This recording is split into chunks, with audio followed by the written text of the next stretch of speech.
नमस्कार। Exam happy by Jharkhand channel में आपका स्वागत है। तो दोस्तों जुड़ चुका हूं मैं यहां पर आप सभी के शिक्षक भर्ती परीक्षा को लेकर के। तो आपको हम बताते चले, यदि आप शिक्षक बनना चाहते हैं, यदि आप जेटेट पास करना चाहते हैं, सहायक आचार्य परीक्षा पास करना चाहते हैं, सहायक अध्यापक आकलन परीक्षा पास करना चाहते हैं, अब तक आपने महसूस किया होगा कि यदि आप में से किसी ने फेल किया है तो वो फेल करने की चांसेस जो होती है 2 नंबर, 4 नंबर, 5 नंबर, इसी के अंतराल में लोग फेल करते हैं। तो यहाँ पर फेल करने का रीजन होता है सीधे सीधे बाजार जाना और वहां से प्रैक्टिस सेट लेकर के आना और सीधे 1 महीना के अंदर परीक्षा पास कर जाना। तो ये सारे रोगों से आपको मुक्ति दिलाना पड़ेगा। ये जो है बहुत बड़ी बीमारी है आपकी, जो कि आप ये करते हैं और यहाँ पर पढ़ते नहीं हैं। तो आपको अगर ये 2 नंबर, 4 नंबर, 10 नंबर से यदि आप फेल कर रहे हैं, किसी में रिजल्ट नहीं हो रहा है, तो आप यहाँ पर हमारे चैनल के साथ जुड़िए, जिसमें आपको यहाँ पर एनसीईआरटी टेक्स्ट बुक पर आधारित सारे प्रश्नों की, सारे सब्जेक्ट की तैयारी करवाई जा रही है। जहाँ पर यदि आप जुड़ते हैं तो आपको यहाँ पर 100 नहीं 101% पास होने की गारंटी देता है। जहाँ आप 2-4 नंबर कम करके चलते फेल हो रहे थे, वहाँ आपको 2-4-5 नंबर ऑटोमेटिक बढ़ने वाला है। तो आप किसी भी परीक्षा की तैयारी कर रहे हो तो अपनी कमजोरी को छुपाए नहीं। जरूर आपको ये लगा होगा कि ये सही बात है। तो यदि आपको लगता है तो आप यहाँ पर अगर आकलन परीक्षा की तैयारी कर रहे हैं तो 501 रुपये में आपको लाइफ टाइम दिया जा रहा है। अगर जेटेट परीक्षा की तैयारी कर रहे हैं तो 999 रुपये, और सहायक आचार्य परीक्षा की तैयारी कर रहे हैं तो 999 रुपये में आप हमारे साथ जुड़ करके यहाँ पर डेली प्रैक्टिस कर सकते हैं, एनसीईआरटी का नोट्स खरीद सकते हैं। और यहाँ से सारी तैयारियां जब से आप करेंगे तो आपको यह महसूस होगा, कुछ ही दिनों में आपको यह महसूस होगा, आपको पता चलेगा कि जो हम में कमियां थी वो कमी अब दूर हो रहा है। तो आप जल्दी करेंगे और जरूर देखने वाले सभी शिक्षकों को वंदे मातरम, जय हिंद, नमस्कार। तो चलिए जुड़ चुके हैं यहाँ पर क्रिया को लेकर के। आज हिंदी के अंतर्गत यहाँ पर क्रिया चैप्टर को हम लोग पढ़ेंगे। दोस्तों बता दें, इस क्रिया से 2 क्रिया का यहाँ पर हर बार जिक्र आपके प्रश्न में किया जाता है, सकर्मक क्रिया और अकर्मक क्रिया। तो इन दोनों क्रिया को जब आप अच्छी तरह से पहचान लेते हैं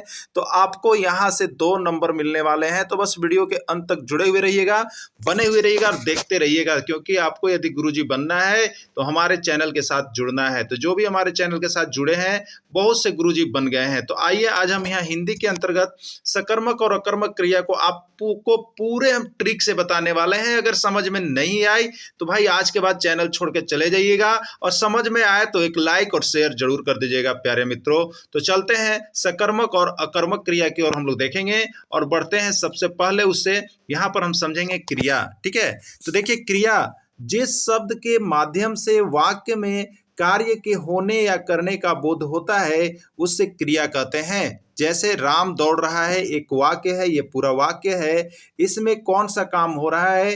दौड़ने का काम हो रहा है। तो ये दौड़ना जो है यहाँ पर क्रिया है, उसको हम लोग वर्ब कहेंगे। ठीक है, या क्या कह लेंगे, उस शब्द को हम क्या कहेंगे जिससे किसी कार्य के होने का बोध होता है। तो उस शब्द को क्या कहेंगे जिससे किसी कार्य का होने का बोध होता है। ये आपका देखिए प्रश्न UP TET, UP teacher, MP TET और जेटेट का भी आया हुआ है कि उस शब्द को हम क्या कहेंगे जिस शब्द से किसी कार्य के होने का बोध होता है। तो चलिए प्यारे मित्रों बताते चलिएगा। तो जिस शब्द से किसी कार्य के होने का बोध होता है उस कार्य को हम लोग कहते हैं क्रिया। उस कार्य को क्या कह लेते हैं? क्रिया कहते हैं। तो ये प्रश्न आया हुआ था, तो वैसे भी प्रश्न आपको हम 5 उदाहरण 10 उदाहरण को यहाँ पर देंगे, जिससे आप सकर्मक और अकर्मक क्रिया को, कर्ता को, सबको यहाँ पर क्लियर करने वाले हैं। बस जरूरी है वीडियो के अंत तक जुड़े रहने और बने रहने की। अब दोस्तों आपको बता दें, अगर यह नोट्स आपको चाहिए तो आप हमारे मोबाइल नंबर से संपर्क कीजिएगा। आपको ये सारा नोट्स लिखने की आवश्यकता नहीं पड़ेगी, आपको मिल जाएगा। चलिए देखिएगा, यहाँ पर है राम क्रिकेट खेल रहा है। क्या लिखा हुआ है? राम क्रिकेट खेल रहा है। इसमें क्रिया कौन है? तो देखिए राम, राम, ठीक है, जो करने वाला है उसको हम क्या कहते हैं? कर्ता कहते हैं मेरे प्यारे मित्रों, जो करने वाला है। तो इसमें करने वाला कौन है, यानी खेलने वाला कौन है? जो कार्य करेगा वो है राम, इसलिए राम करता है, जिसको शुरू बार हम लोग सब्जेक्ट के रूप में जानते हैं और उसको कर्ता कहते हैं। ठीक है, उस वक्त क्या हो रहा है, कौन सा काम हो रहा है? खेलने का काम हो रहा है, खेलने का काम हो रहा है। तो किसी क्रिया, किसी काम का होने का बोध होता है उसको क्रिया कहते हैं। यानी खेल रहा है, ये आपका क्रिया है। और क्या चीज खेला जा रहा है, किस चीज से खेला जा रहा है, क्या काम किया जा रहा है, जो काम किया जा रहा है वो यहाँ पर जो है को काम क्रिकेट का हो रहा है। तो क्रिकेट यहाँ पर देखिए कर्म है। क्रिकेट क्या है, कर्म है। यानी कर्ता का प्रभाव जिस पर पड़ रहा है उसको कर्म कहते हैं। यानी राम जो है यहाँ पर काम कर रहा है। कौन सा काम कर रहा है, खेलने का। और क्या चीज खेल रहा है, प्रश्न से पूछेंगे तो क्रिकेट खेल रहा है। तो राम का प्रभाव क्रिकेट पर पड़ रहा है, इसलिए क्रिकेट कर्म हो गया है। ठीक है, तो इसलिए यहाँ पर खेल रहा है क्रिया है। आपसे पूछा गया है कि क्रिया कौन है, तो खेल रहा है यह आपका क्रिया होगा। अगला है राधा आम बेच रही है। राधा आम बेच रही है, इसमें क्रिया है। राधा क्या है, काम करने वाली है। जो काम करता है उसको हम लोग क्या कहते हैं, कर्ता करते हैं। क्या काम हो रहा है, बेचने का काम हो रहा है। तो जो काम होता है उसको हम लोग क्रिया कहते हैं। और यहाँ पर कर्ता का प्रभाव किस पर पड़ रहा है, यानी क्रिया किस पर डिपेंड है, तो आम खाने का काम रहा। काम कौन सा हो रहा है, आम का। ठीक है, काम कौन सा यहाँ पर कर रहा है, खाने का। तो आम खाने का काम हो रहा है, इसलिए आम जो है यहाँ पर कर्म है, ऑब्जेक्ट है। ठीक है, तो इसमें पूछा है क्रिया कौन है, तो क्रिया है बेचना। जो काम हो रहा है वो क्रिया है, जिससे किसी काम का या कार्य का होने का बोध है वह क्रिया है। चलिए अब जुड़ जाइएगा आप यहाँ पर सकर्मक क्रिया, ट्रांसिटिव वर्ब को पहचानने के लिए कि सकर्मक क्रिया किससे कहते हैं। चलिए बहुत ही अच्छे तरीके से आपको हम बताने वाले हैं। अगर अब तक आपको सकर्मक और अकर्मक में डाउट हो रहा होगा, यदि आप नहीं जान पाए होंगे अब तक किसी कारणवश, तो मेरे प्यारे शिक्षक बंधु आज आप इसको एकदम 100% जानिएगा। उसका अंतर भी बताएंगे, उसका उदाहरण भी बताएंगे, और उसके बाद आप कहीं भी ताल ठोक के बोल सकते हैं कि सकर्मक किसको कहते हैं और कर्मक किसको कहते हैं। ताल बजा के बोल सकते हैं कि सकर्मक केकरा कहते हैं और अकर्मक केकरा कहते हैं। तो ताल ठोकने के लिए तैयार हो जाइए। सकर्मक क्रिया, देखिए एक वाक्य हम लिखेंगे। ठीक है, जिस वाक्य में कर्म के साथ क्रिया होता है उससे सकर्मक क्रिया कहते हैं। तो हम याद रखिएगा मेरे प्यारे मित्रों।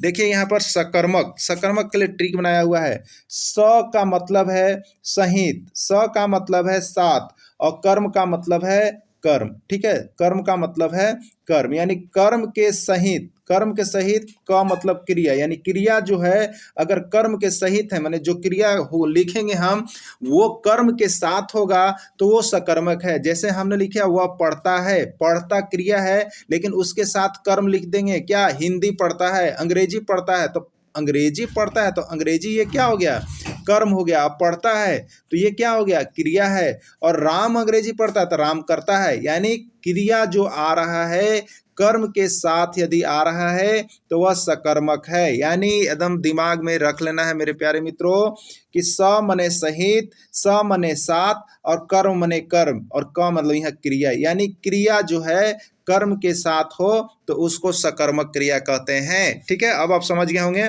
या आप कह सकते हैं कि जिस वाक्य में कर्ता भी हो, कर्म भी हो और क्रिया तीनों चीजें हो, तो तीनों उपस्थित हो तो वहां सकर्मक क्रिया काम करता है। ठीक है, जिस वाक्य में कर्ता सब्जेक्ट, कर्म ऑब्जेक्ट और क्रिया वर्ब तीनों अगर लगा हुआ है तो वहां पर क्या काम करता है, सकर्मक क्रिया काम करता है। यानी क्रिया जो है हमेशा कर्म के साथ आ रहा हो तो वो सकर्मक क्रिया है। एकदम दिमाग में रख लीजिएगा। जैसे देखिएगा, राहुल ने केला खाया। राहुल काम कौन कर रहा है, राहुल। राहुल क्या हो गया, कर्ता। ठीक है, क्या हो रहा है काम, खाने का काम हो रहा है। क्या खाया जा रहा है, पूछिए क्या खाया जा रहा है, तो केला खाया जा रहा है। केला ऑब्जेक्ट है, ये कर्म है। तो देखिए यहाँ पर खाना जो है वो केला के साथ आया है, एक साथ आया है, इसलिए ये सकर्मक है। ठीक है, चलिए आगे देखते हैं। यहाँ पर रमेश फुटबॉल खेलता है। देखिए खेलना क्रिया है, लेकिन क्या खेला जा रहा है, फुटबॉल खेला जा रहा है। तो यदि खेलने वाला क्या काम किया जा रहा है उपस्थित है तो वो कर्म है,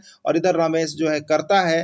तो जिसमें कर्ता, कर्म और क्रिया तीनों आ रहा है वो सकर्मक क्रिया है। ठीक है, चलिए अगला देखिएगा। यहाँ पर बच्चा खिलौना तोड़ दिया। बच्चा क्या है, करता है। खिलौना क्या है, कर्म है। और तोड़ना क्या है, क्रिया है। यानी कर्ता, कर्म और क्रिया तीनों जो है अगर एक साथ आ रहा है तो वो जो है आपका सकर्मक क्रिया है मेरे प्यारे मित्रों।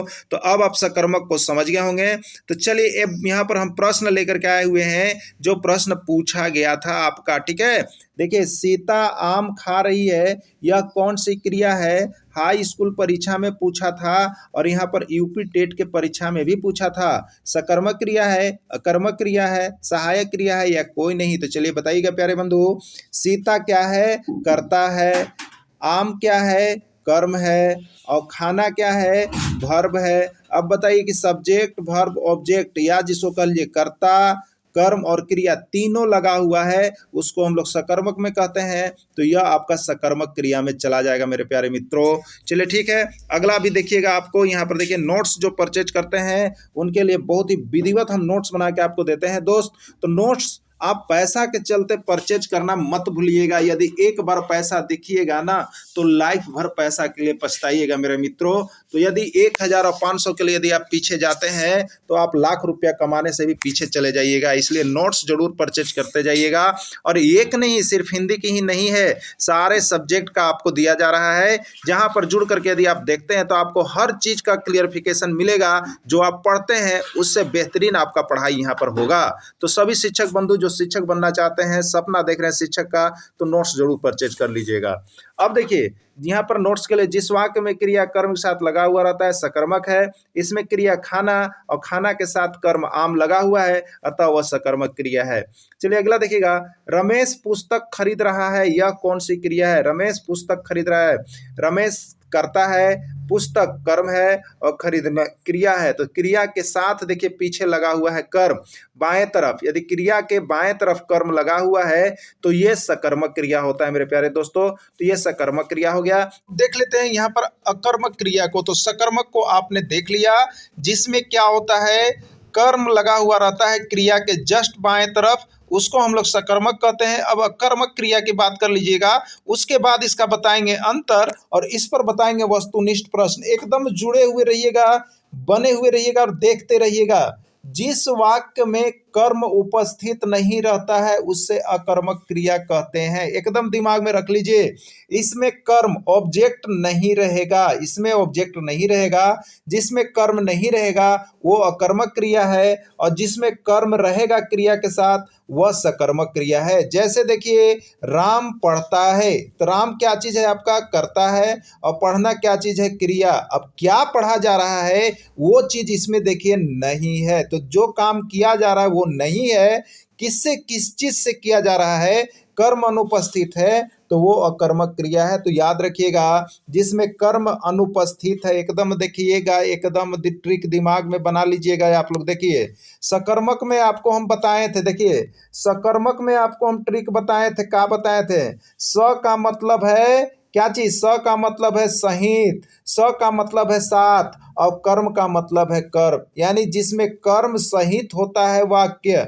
यानी कर्म के साथ होता है वाक्य, कर्म के साथ होता है क्रिया, वो सकर्मक है। लेकिन अब यहाँ पर रही बात दोस्तों अकर्मक, अकर्मक। देखिए अकर्मक, अकर्मक, अ का मतलब है अनुपस्थित, अ का मतलब है अनुपस्थित, यानी जिसमें कर्म अनुपस्थित रहता है, कर्म नहीं रहता है, उसको हम लोग अकर्मक कहेंगे। एकदम आप लोग इसी से पकड़ लीजिएगा। देखिए, सुरेश सोता है, तो सुरेश क्या चीज है, करता है, सोना क्या चीज है, क्रिया, कर्म इसमें नहीं है। तो जिसमें कर्म अनुपस्थित है तो अकर्मक कहिएगा, और जिसमें कर्म रहेगा उसको सकर्मक कहिएगा मेरे प्यारे मित्रों। ठीक है, चलिए आगे देखिएगा, रुपेश जाता है, रुपेश जाता है, रुपेश करने वाला को क्या कहते हैं, कर्ता। जो काम को किया जाता है उसको क्या कहते हैं, क्रिया। तो जाने का काम हो रहा है, ये क्रिया है, लेकिन किस चीज से, किस साधन से, कहाँ जाया जा रहा है, वो सभी चीज अनुपस्थित है, तो इसमें कर्म नहीं है। तो जिसमें कर्म नहीं है तो कर्म अनुपस्थित है, तो अनुपस्थित का पहला अक्षर देखिए अ होता है, तो कर्म अनुपस्थित है तो उसको आप अकर्मक कह लीजिएगा। क्या कह लीजिएगा, अकर्मक क्रिया कह लीजिएगा। चलिए अब देखिए नीचे, यहाँ पर अर्थात जिस वाक्य में केवल कर्ता और क्रिया रहता है, आप दिमाग में रखिएगा, जिस वाक्य में केवल कर्ता और क्रिया रहेगा वो अकर्मक है। लेकिन जिस वाक्य में कर्ता रहे, क्रिया रहे और उसके साथ में कर्म भी रहे मेरे प्यारे मित्र, मित्रों, तो उसको हम लोग कहते हैं सकर्मक। आइए इसका अंतर बाद में देखेंगे, उससे पहले जो प्रश्न आए हुए हैं आपके एग्जाम में उसको आप लोग देख लीजिएगा। एग्जाम में बहुत बार ऐसा प्रश्न पूछा गया है। इसमें किस वाक्य में सकर्मक क्रिया है आपको चुनना है। रमेश दौड़ता है, रमेश सोता है, रमेश विद्यालय जाता है, रमेश नहाता है, किसमें सकर्मक क्रिया है आप बताएंगे। ठीक है, तो देखिए रमेश दौड़ता है, रमेश हो गया यहाँ पर कर्ता और दौड़ना हो गया क्रिया। इसमें कर्ता और क्रिया है, कर्म नहीं है, इसलिए ये अकर्मक क्रिया है। रमेश सोता है तो रमेश कर्ता और सोना क्रिया, तो जिसमें सिर्फ कर्ता और क्रिया है, कर्म नहीं है, कर्म अनुपस्थित है, तो अनुपस्थित के लिए और कर्म के लिए कर्म, अकर्मक हो गया। रमेश विद्यालय जाता है तो रमेश हो गया यहाँ पर कर्ता, विद्यालय हो गया यहाँ पर कर्म और जाना हो गया क्रिया, यानी कर्ता कर्म और क्रिया तीनों उपस्थित है, यानी यह सकर्मक क्रिया है। यानी रमेश विद्यालय जाता है सकर्मक क्रिया है। रमेश नहाता है तो रमेश हो गया सब्जेक्ट और नहाना हो गया क्रिया, यानी ये जो है आपको कर्म इसमें नहीं है, इसलिए अकर्मक क्रिया है। ठीक है, चलिए अगला देखिएगा। बहरा दौड़ता है कौन सी क्रिया है। बहरा दौड़ता है कौन सी क्रिया है। अकर्मक क्रिया, सकारात्मक क्रिया, सकर्मक क्रिया या प्रेरणार्थक क्रिया। ठीक है, बहरा क्या हो गया, बहरा कोई पर्सन हो गया जो कर्ता कहलाएगा, और दौड़ता क्या कहलाएगा आपका, क्रिया कहलाएगा। तो जिसमें कर्ता और क्रिया है, इसमें कर्म अनुपस्थित है, तो कर्म अनुपस्थित है तो उसको हम लोग कह लेंगे क्या चीज, अकर्मक क्रिया कह लेंगे दोस्तों। ठीक है, तो ये हो गया अकर्मक क्रिया, ये है आपका अकर्मक क्रिया। ठीक है, चलिए अगला देखिएगा। इसमें किस वाक्य में अकर्मक क्रिया है आपको बताना है। किस वाक्य में अकर्मक क्रिया है। राम फुटबॉल खेलता है, तो देखिए इसमें राम क्या है, सब्जेक्ट है, फुटबॉल क्या है, ऑब्जेक्ट है, और खेलना क्या है, वर्ब है, यानी कर्ता कर्म और क्रिया तीनों आया है, तो तीनों आया है तो ये सकर्मक है। वे क्या है, सब्जेक्ट है, आम क्या है, ऑब्जेक्ट है, और खाना क्या है, वर्ब है, तीनों आया है, इसलिए ये भी सकर्मक है। श्याम पुस्तक पढ़ता है, श्याम करता है, पुस्तक कर्म है, और पढ़ना क्रिया है, तीनों है तो सकर्मक है। लेकिन अगला में आप देखिएगा, वह जो है सब्जेक्ट है और हंसना जो है वर्ब यानी क्रिया है, तो जिसमें कर्ता और क्रिया केवल दो आया है, कर्म नहीं है, तो ये अकर्मक क्रिया है। तो इस तरह से आप छांट करके देख सकते हैं। आइए अब हम यहाँ पर थोड़े से धैर्य रखिएगा, आप सकर्मक और अकर्मक क्रिया में अंतर देख लीजिएगा फिर से, जिससे कि आपको क्लियर हो सके। सकर्मक क्रिया किसे कहते हैं, तो जिस वाक्य में कर्ता, देखिए जिस वाक्य में कर्ता कर्म और क्रिया तीनों उपस्थित रहते हैं उसको सकर्मक कहते हैं, और जिस वाक्य में कर्ता और क्रिया दोनों केवल उपस्थित रहते हैं उसे अकर्मक कहते हैं। ठीक है, अब देखिएगा उसे अकर्मक कहते हैं। जैसे रमेश फुटबॉल खेलता है, देखिए रमेश फुटबॉल खेलता है, इसमें कर्ता है, फुटबॉल कर्म है और क्रिया है, तीनों चीज है, इसलिए ये सकर्मक है। राम पढ़ता है, राम करता है और पढ़ना क्रिया है, यहाँ पर केवल दो ही चीज है, इसलिए ये सकर्मक अकर्मक क्रिया में चला जाएगा। तो जिसमें तीनों चीज हो, कर्ता कर्म और क्रिया, वह है सकर्मक। जिसमें दो ही चीज केवल हो, कर्ता और क्रिया, कर्म उपस्थित नहीं हो, तो यह होता है अकर्मक। प्यारे मित्रों, यदि आपको लगा आज सकर्मक क्रिया और अकर्मक क्रिया के आपको एकदम क्लियर है, इसके पहले आपके मन में शंका थी, तो आप वीडियो को एक बार लाइक जरूर ठोक दीजिएगा ताल दबा के, और वीडियो को शेयर कर दीजिएगा, और अपनी लाइफ और ज़िंदगी बनाने के लिए यहाँ पर नोट्स जरूर परचेज कर लीजिएगा। हमारे मोबाइल नंबर आगे दिए हुए हैं, उस पर नोट्स परचेज करके आप जरूर पढ़िएगा, जिससे कि आपको यहाँ पर 100% सफलता मिल सके। वीडियो के अंत तक जुड़े रहें, इसके लिए आप सभी को बहुत बहुत धन्यवाद।